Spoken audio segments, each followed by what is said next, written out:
Hello, everyone, and welcome to our lecture on different notions of the sacred. I will discuss with you at first what I mean by the term sacred, and then from there we will get into different theistic terms, and I will define that word as well, theistic. We'll kind of harken back to the Greek language of its etymological origin. So I do have this PowerPoint to review with you. I do want you to know that if you go online into our course, you do have a worksheet as well to help you take notes, one that's blank so you can kind of follow through with your note taking, and then one that does have my notes already typed in there for you on at least the 15 theistic terms. There are 15 of them.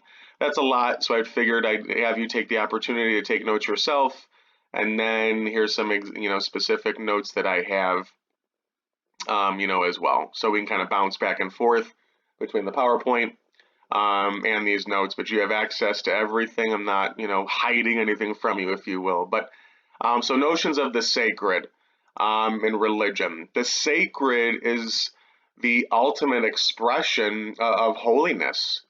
Something's distinctive. When you identify something as sacred, you're setting it apart. It's holy, it's distinctive, it's extraordinary. It's not ordinary. It's the ultimate object of devotion.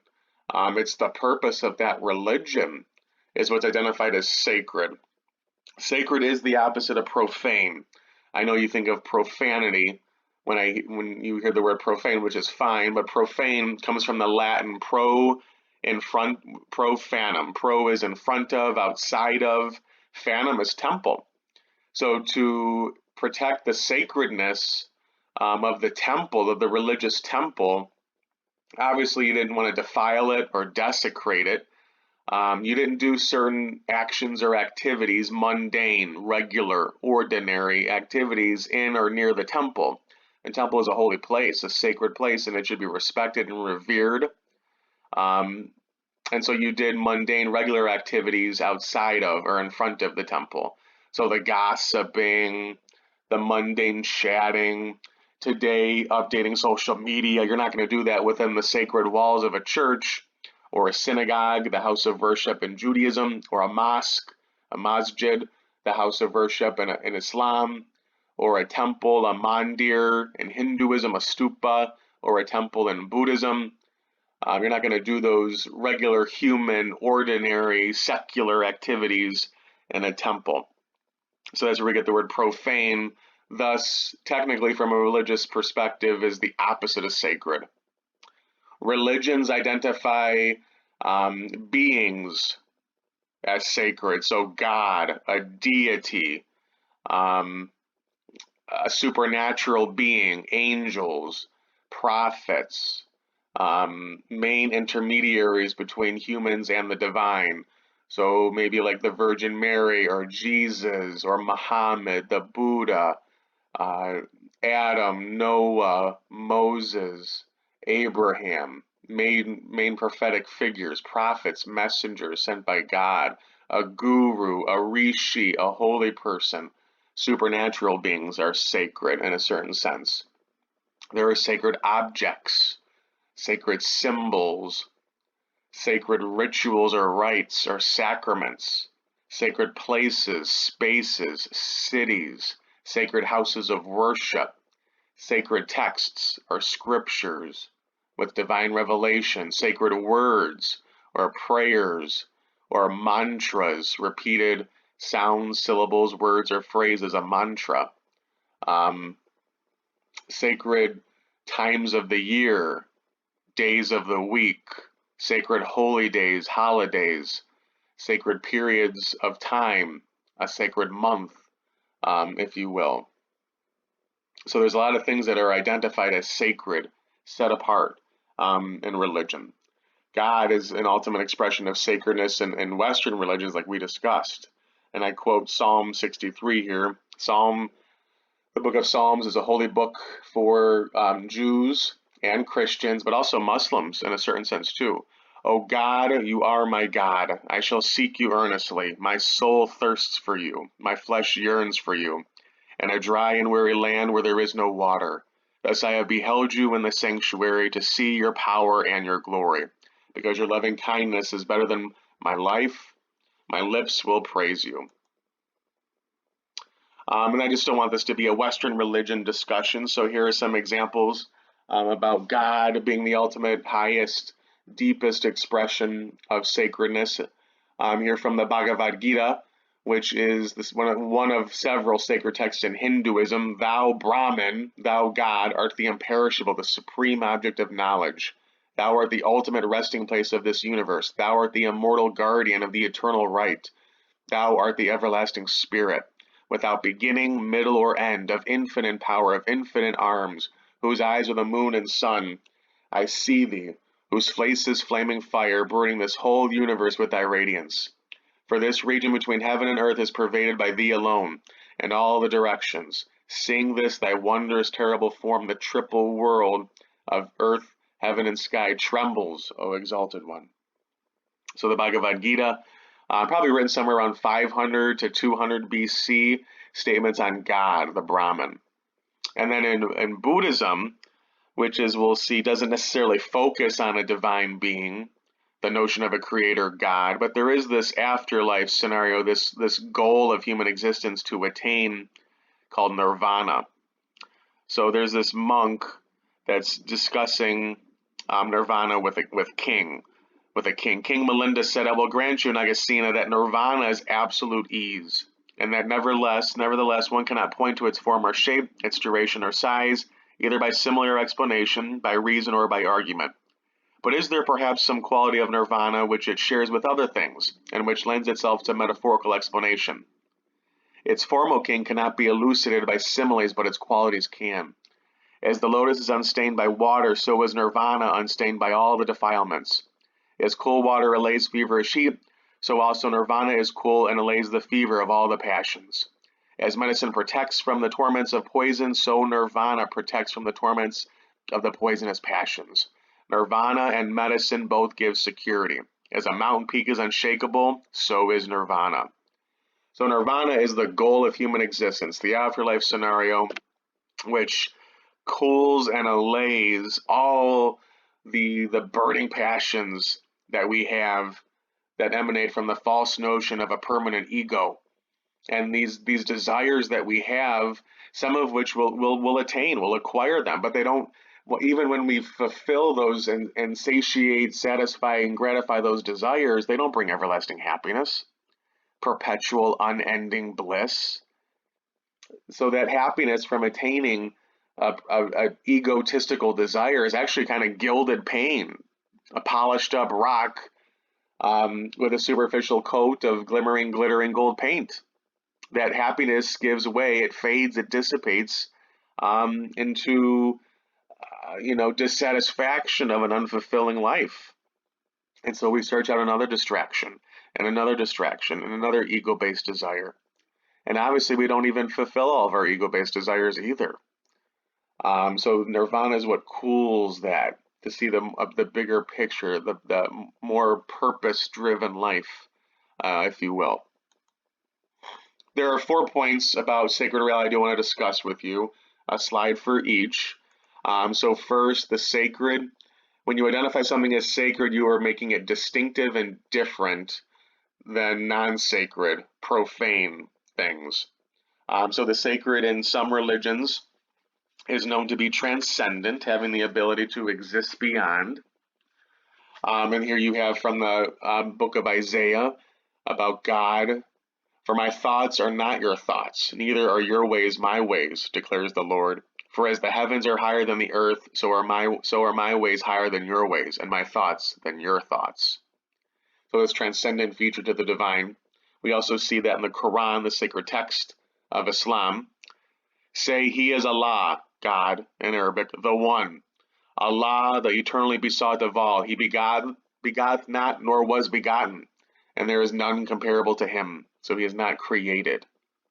And then from the Gita, the Bhagavad Gita from Hinduism, hear my highest message. The throngs of gods know not my origin, nor yet the great seers. For I am the starting point of the gods, and of the great seers altogether. I am the origin of all. From me all comes forth.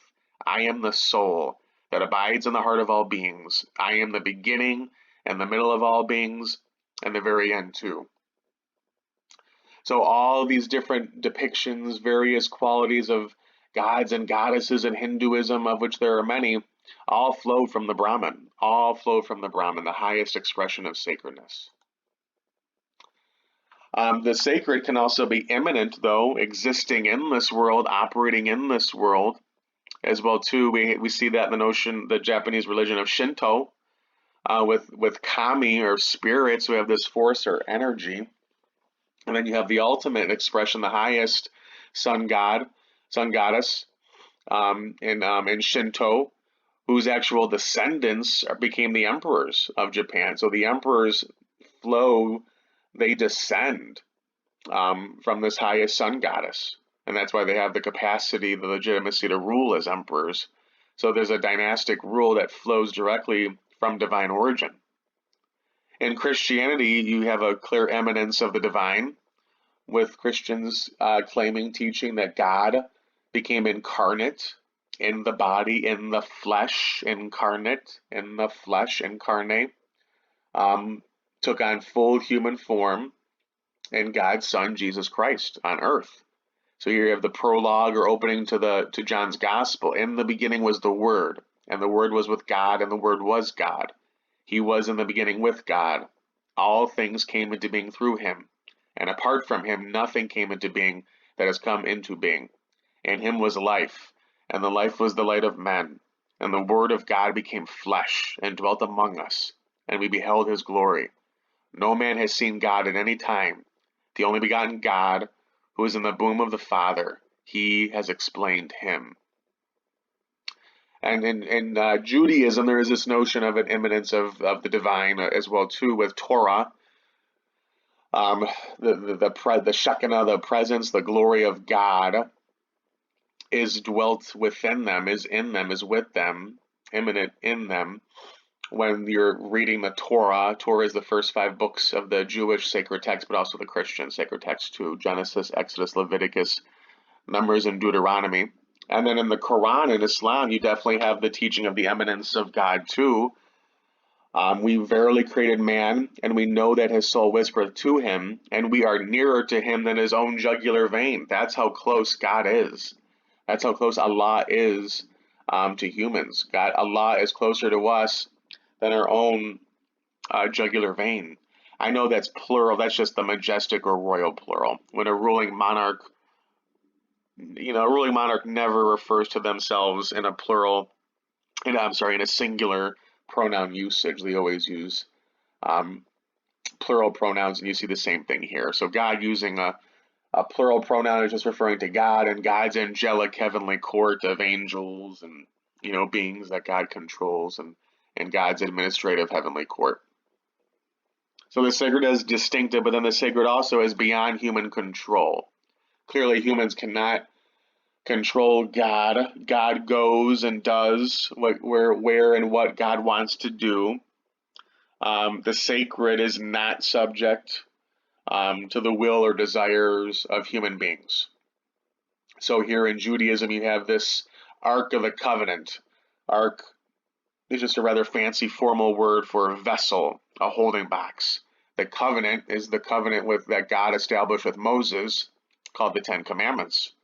So the Ark of the Covenant is this vessel, this box holding the 2 tablets of 10 laws, the 10 Commandments. God says you can't touch it. Do not touch it. Do not touch the Ark of the Covenant. So that's why you have these rods here to transport it. But unfortunately, as the Ark of the Covenant was about to fall over, as it was being transported, Uzzah reached out to touch it so it wouldn't fall over. But the anger of God struck Uzzah dead right there for trying to touch the Ark of the Covenant. Even though his motives may have been right, we cannot control God, and you see that depicted here with the Ark of the Covenant. The sacred is definitely concerned about human welfare, for sure, trying to help us. to do the right thing, to live a proper life. And that's why the divine talks, speaks, sends revelation, messages to humanity through prophets, intermediaries, messengers. Does it want us to be subjected to an eternity of damnation, eternal hell? So here you have a depiction of the afterlife clearly explained in the Quran. On that day faces will be downcast, toiling, weary, scorched by burning fire, drinking from a boiling spring. No food for them save bitter thorn fruit, which doth not nourish nor release from hunger. On that day other faces will be calm, glad for their effort past, and a high garden where they hear no idle speech, wherein is a rushing spring, wherein are couches raised, and goblets set at hand, and cushions ranged with silken carpets spread. So God wants us in eternal bliss, not eternal damnation. And the sacred definitely determines how we should exist, how we should live. We ought to conduct ourselves in certain ways that complement and parallel God's divine messages and laws, rules, and regulations. So you have the golden rule, do unto others that which you want done unto yourself, which is taught in various ways in every single religion imaginable. I quoted the Christian teaching of Jesus in the Gospels, though it's been taught well before Jesus ever existed, and other religions too. In Buddhism, you have the Noble Eightfold Path as the pathway to nirvana, enlightenment, ego annihilation, destruction of ego-based desires. And of course, you have the Ten Commandments as another example too. All right, so our first theistic term, the earliest one in human history, the earliest example of religion, of what we would call religion today in human history, is animism. It doesn't have that theistic kind of part to within the word itself, but it definitely is one of our 15 terms. So if you want to go back to your chart there and take notes here. I start with this one because this is the earliest, again, manifestation of religion in all of human history, going back thousands of years and also tens of thousands of years. So the earliest manifestation of religion in human history is definitely animism. So animistic religion. Animism, anima is Latin for soul or spirit, which animates it, gives it life, gives it purpose, gives it meaning, gives it force to live and a reason to live. Everything, animals, humans, everything in nature, bodies of water, vegetation, trees, forests, the clouds, the heavens, the sky, astronomical bodies, the deepest seas, the highest mountains, everything has a solar spirit which gives it life, purpose, and meaning, a sense of fulfillment. This is what you should do. So this is the religion of our evolutionary ancestors, like the Cro-Magnons and the Neanderthals. So why is it raining? Because the anima, the souls of the spirit of the heavens are causing it to rain. Why is there vegetation, agriculture, food growing from the ground? Because the soul or the spirit of the ground is causing things to grow. We see so many hidden chambers and caves of the skull of a bear built within an altar, what we would call an altar today, the earliest sanctuaries of these shrines. And the path, though it's hidden, though the path to it is very well traveled. We still see this practice today, the bear cult, in tribes of subarctic regions of northern Asia. This is still going on, still going on. And then the Neanderthals and Cro-Magnons would bury the dead. They actually took time to bury the dead. And they buried the dead with their objects, their physical objects, like clothing and hunting, spears and other personal objects. And those objects are very well placed out strategically and symmetrically, sometimes artistically placed at that body, that burial site. So they didn't take the objects, which would obviously help them survive. Obviously, a brutal environment, whether it's a harsh winter or a scorching summer. So the thought is, I guess, of course, Neanderthals and Cro-Magnons didn't have a language, or we've never uncovered it archaeologically for us to prove this conclusively, but the main point of speculation and theory is that maybe they already had the belief in the afterlife, and so they needed those physical objects in the afterlife as they crossed over. So the belief in the afterlife and religion goes back not thousands, but tens of thousands of years, all the way back um, to the hunters of the Paleolithic age with cave paintings adorning their caves. And then the Neolithic age is a transition from animism probably into polytheism. Polytheism being the belief in multiple gods, where it's not our soul or the spirit of the clouds and heavens, or souls or spirits of the ground of the earth. It's probably a god of the heavens and a goddess of the earth. So the earth is our mother, the sky is our father. The sky fertilizes the earth with rain, and the rain produces grains and grasses. So a male personification of the clouds and the heavens, and a female divine personification of the earth. Fertilization, procreation between the two, a worship between the two. So you slowly see this divine male and this divine female polytheism. So these primal, prehistoric, primeval, originalist, Neanderthal, Cro-Magnon human cultures displayed animism, and that slowly gives way to polytheism of civilizations, city-states that you heard of in your Western and your different civilization, social studies, social science classes, where the divine male, the heavens or the skies, the source of power and divine sovereignty. You see that in Hinduism with the god of the sky, Varuna. You see that with Zeus among the Greeks, or Jupiter among the Romans. You see that in your examples there. And of course, the divine female, though, too, female earth deities, representing the fertility of agriculture on earth, this bound up sexual feminine force. You see that all throughout Egyptian, Hindu, and then Greek and Roman.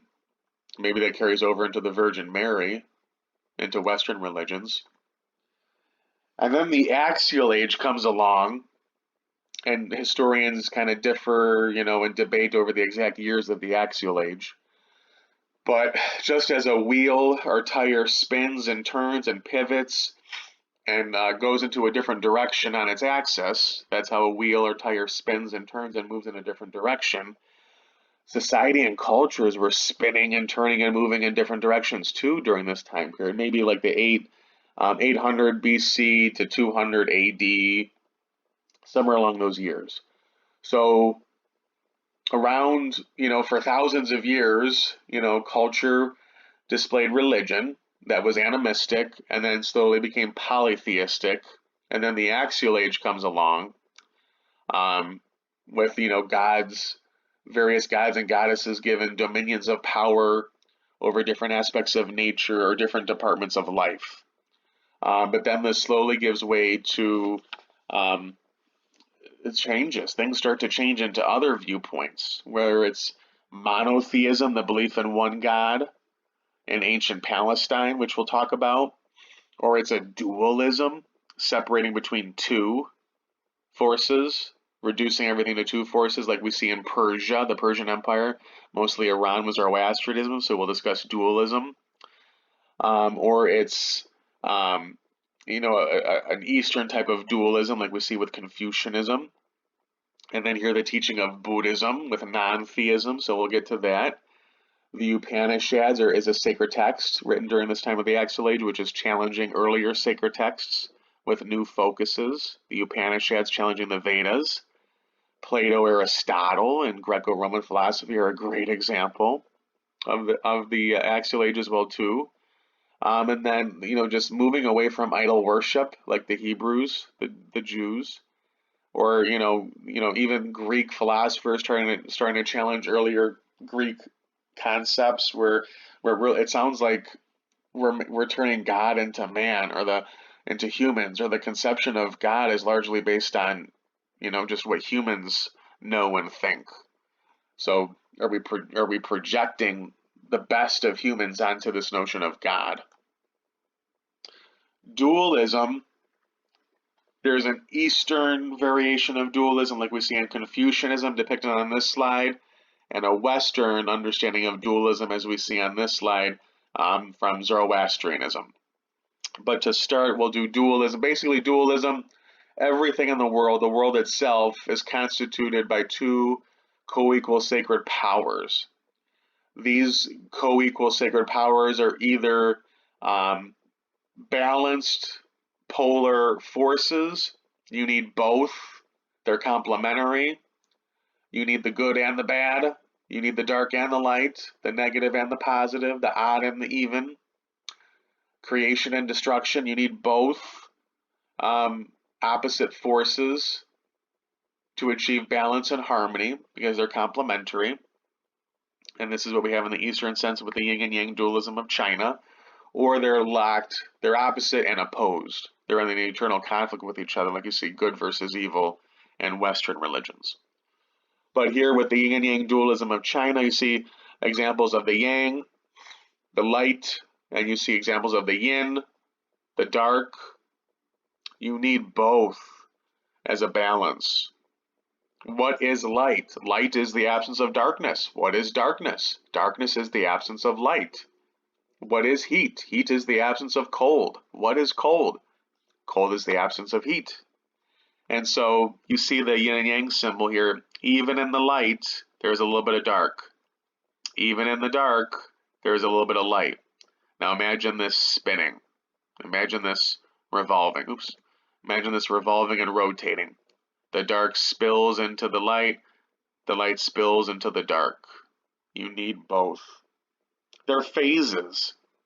These opposites, these dual polar forces, are phases that flow into each other. It's a ceaseless, ongoing transformation of nature. Each one is necessary to the proper functioning of the other. Summer leads into fall. Fall phases into winter. Winter dissipates into spring. Spring transitions into summer. Or the dawn in the morning, the sun reaches its height, its peak, and then the sun sets into dusk, and it rises the next day. Phases. Or, in a Western sense, they are locked in eternal conflict with each other. You see that in Western religions, and we reviewed that, would be so Judaism, Christianity, Islam, Zoroastrianism, Baha'i. We can use Zoroastrianism as our clearest example of dualism.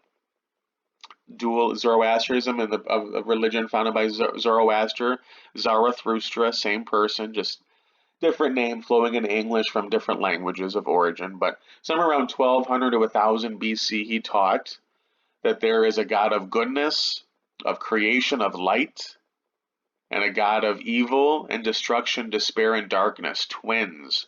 Ahura Mazda and his Holy Spirit, Spantamanu, are in an interlocked, constant, eternal battle with Angra Mainyu and his demons since the beginning of the moment of creation, until eventually this battle will come to a cataclysmic end at some apocalyptic moment, and Ahura Mazda, the God of goodness, will vanquish and conquer Angra Mainyu and fully conquer and vanquish him to bring about, inaugurate a golden age of bliss and harmony and heavenly existence. If that sounds familiar to you, it carries over. You see that in other Western religions like God and Satan, Allah and Iblis, the devil, so on and so forth. Then we have pantheism and monism from your Anatomy of the Sacred reading. Pan is Greek for all. Theos is God. So now we can finally get into theistic terms that actually have theos in it. Theos is Greek for God. So theos, logos is words about, study, discourse about theos, about God. So theology. If you name your son Theodore, your future son Theodore, you named him God's gift, or gift of God, gift from God. Theos, Doros, Theodore in English, for example. Then we have pantheism. Pan is Greek for all. Theos is God. So all is God. Everything is divine. The divine exists in everything. All things are in some sense divine. You see that from some Greek philosophers. Reason itself is God. The rational order of the universe is clearly God. There's a divine um, essence behind the rational structure and ordering of the universe. Pantheism, though, would basically say that the divine exists in everything, empowers everything, and operates internally in everything. So God is only immanent. There is no transcendent feature. There is no otherness. There is no God going beyond the universe. The universe is God. God is the universe. God does not transcend the universe. God operates everything in the universe. Since there's no separateness going beyond transcendence to God from a pantheistic viewpoint, God's rather impersonal. If there's no separateness going beyond, then God has no separate personality. God has no separate consciousness. God's rather impersonal. Then we have monism. Monism, the best example of this is definitely Hinduism. Mono is Greek for single. There's only one divine being, and that everything in the universe, everything and everyone in the universe is a manifestation of that one divine being. There's only one reality. We do not separate yourself from everything else, from God, from others, from the universe. The entire universe is in full union with, in Hinduism, the Brahman. Everything is an extension of the Brahman. So no dualities, no separating, no isolating. It's not me versus you, you versus me, us versus them, humans versus God. Don't separate, don't isolate, don't create distinctions. That's dangerous. It rejects reality, and according to a monistic view of reality of the universe in Buddha, in Hinduism. In Hinduism. So the goal is to achieve unity with God, with Brahman, every day by seeing it, by witnessing it, by living it. So these aren't just beliefs. You have to put these beliefs into practice, how you interact with the world, with others, with reality around us. So you have all these different gods and goddesses in Hinduism, but they're not really different. They're just different manifestations of Brahman. And here from the Upanishads, a sacred text in Hinduism, as a spider might come out with his thread, as small sparks come forth from the fire, even so from the soul came forth all vital energies, all worlds, all gods, all beings. Verily, truthfully, this whole world is Brahma. Tranquil, let one worship it, is that from which he came forth, is that into which he will be dissolved, is that in which he breathes. He who dwelling in the earth and the waters and the fire and the atmosphere, the wind, the sky, the sun, he who dwelling in all things, yet other than all things, whom all things do not know, whose body all things are, who controls all things from within, he is your soul, the inner controller, the immortal. Monism. Here we have monotheism, one that you've probably heard of before, but monotheism is the belief in only one God. Mono is Greek for single. Zoroastrianism was probably monotheistic. Ancient Israel, the Pharaoh Amenhotep IV tried to convert Egypt into a monotheism, away from polytheism, the belief in many gods. And he got his skull caved in for that by his own people. You know his son, Tutankhamun, King Tut, who became pharaoh at such a young age because they killed his father.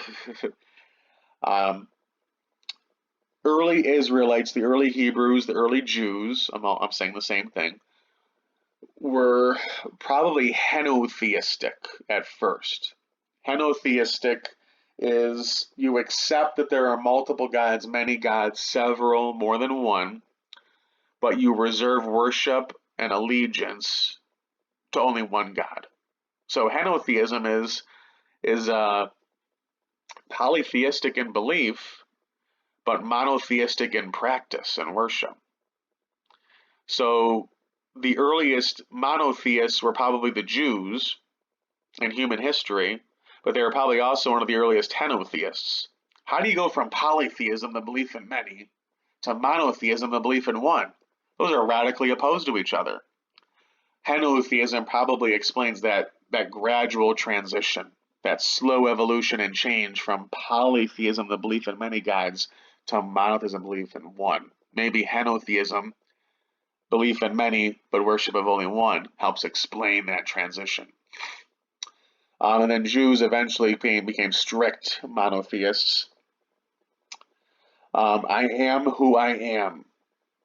Say I am has sent me to you, the theophany, the appearance of God to Moses.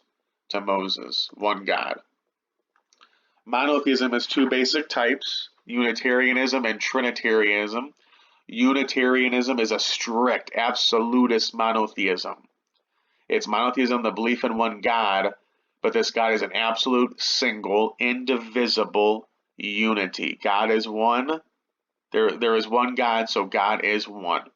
God is not two. God is not three. God is not any more than that. God is an absolute, single unity. You see that in Judaism, and you see that in Islam. Jews and Muslims are monotheistic in a strict, absolute, Unitarian sense. There is no Trinity, no divine child, no partner or spouse, no separate ghost or spirit. In Judaism and Islam, God is an absolute, single unity. Christianity and Hinduism are also monotheistic, but they're monotheistic not in a unitary sense, but in a Trinitarian sense. Trinitarian sense, God is one being who unites three persons, or the three persons of God are united in God, one being. God the Father, God the Son, God the Holy Spirit. God is one being who unites three persons, or the three persons are united into God's one being. The Trinity in Christianity. So I kind of think of yourself as an example. You're one being, but you include many different persons. You're a student. You're not a student all the time. You're not a student on Friday nights or Saturday nights, for example, right? You're a grown adult, but you are still the son or daughter of somebody. But you're not a son or daughter all the time, especially depending on your age. And then maybe you're a citizen of a country. Maybe it's the United States or another country. So you have these different personas. You have these different persons who are all united together, and you're one being. You're one being. Hinduism also has a trinity: Brahma, the creator; Vishnu, the sustainer, the preserver; and Shiva or Shiva, the destroyer. But destruction is recreation, so Shiva is also the recreator. We say many things about God from a monotheistic perspective. From Isaiah, I quote there, and then from the Quran, I quote that notion of God there too. Many monotheists say God's infinite, God's omniscient, all-knowing, omnipotent, all-powerful. God doesn't rely on anything else to exist. That's called aseity. God is uncaused. God is self-existent. God is self-sufficient. God doesn't depend on anything else to exist. God's eternal, everlasting, timeless. Nothing can limit God. Nothing destroys God. Some are deistic, D-E-I-S-T-I-C. Dei is Latin for God, saying God kind of walked away. God kind of doesn't no longer care anymore. There are deists. No religion is deistic, but panentheism. Pan is Greek for all or everything, and then you have that en or in Greek. God includes the whole universe. The whole universe is God. All entities are God. God is the entire finite world, but then God's infinite as well, so God exists beyond this world too. God exists beyond. God transcends this universe. So here, pantheism and God would be one and the same. Panentheism, God is fully in the universe, but God has the ability to transcend the universe as well too. So God's fully immanent, but also fully transcendent in a panentheistic view. In pantheism, again, remember, God is only immanent, no transcendence.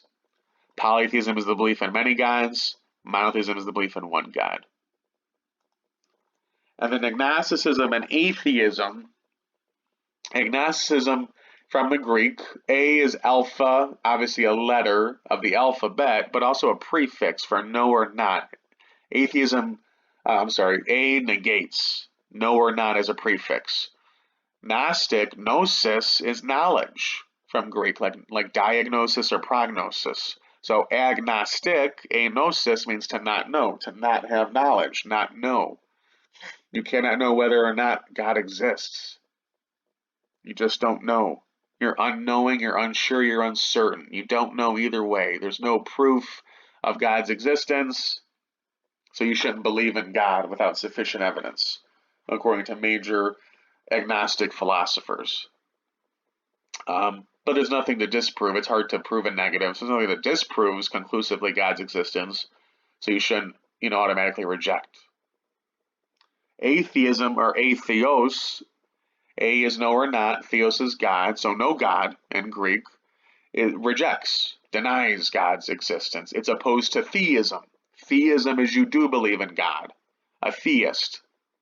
Christians, Jews, Muslims, Sikhs, Zoroastrians, Baha'i, some forms of voodoo and other pagan religions. Those are theists. They do believe in God. Atheism rejects God. Ludwig Feuerbach is a good example of an atheist who said, we project idealized human virtues, what we strive to become as the best human beings that we can become, our highest and best virtues. We project all that onto a notion of a divine being called God. The goal is just to be that idealized human, become that idealized human.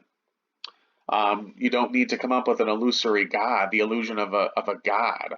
Just be that best human. So it's like a realized Christianity, a humanized religion, if you will. Keep your religion, but just get rid of the notion of God. Keep religion with its rituals and its virtues, its ethics. Just obviously change up the belief system a little bit to not focus on God, but to focus on just being that best human being you can be.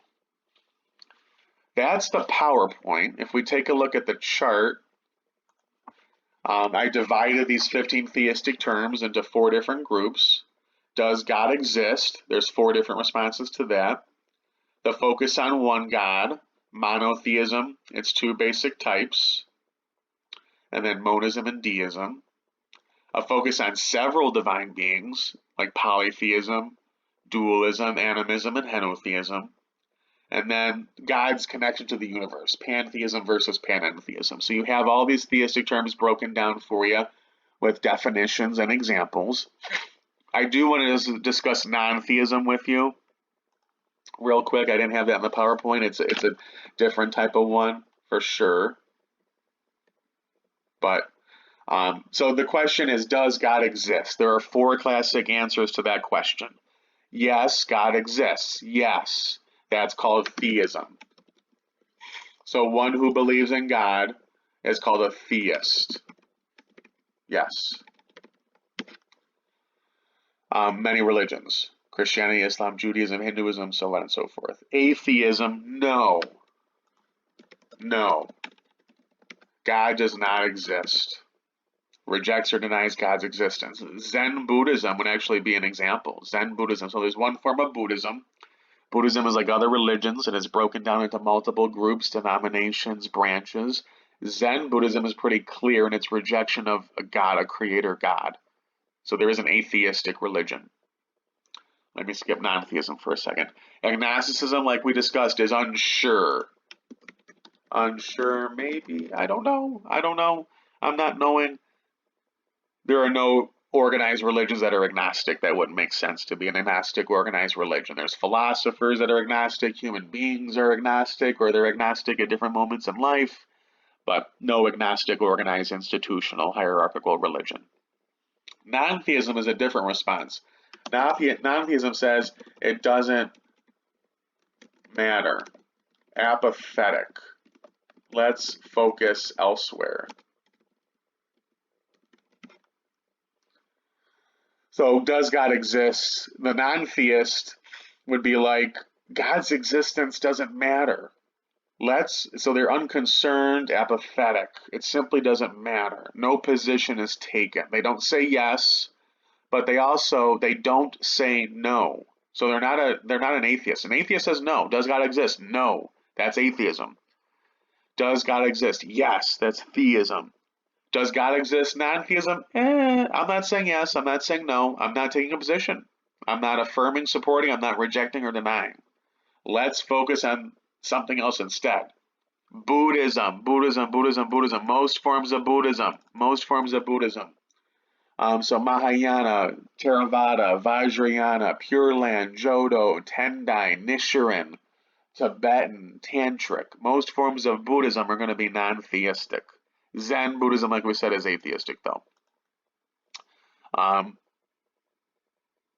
But rather than focus on God's existence or lack thereof, let's focus on eliminating human suffering, which has been around for thousands of years. And it looks like God's not going to eradicate human suffering, God's self. It looks like human beings have to do this. So human beings, that's what we should focus on. Rather than debating or focusing on God's existence or if God exists or not, while human beings are suffering, no. No. That's ridiculous. Let's eliminate human suffering. Let's focus on that right now. Let's do that right now together.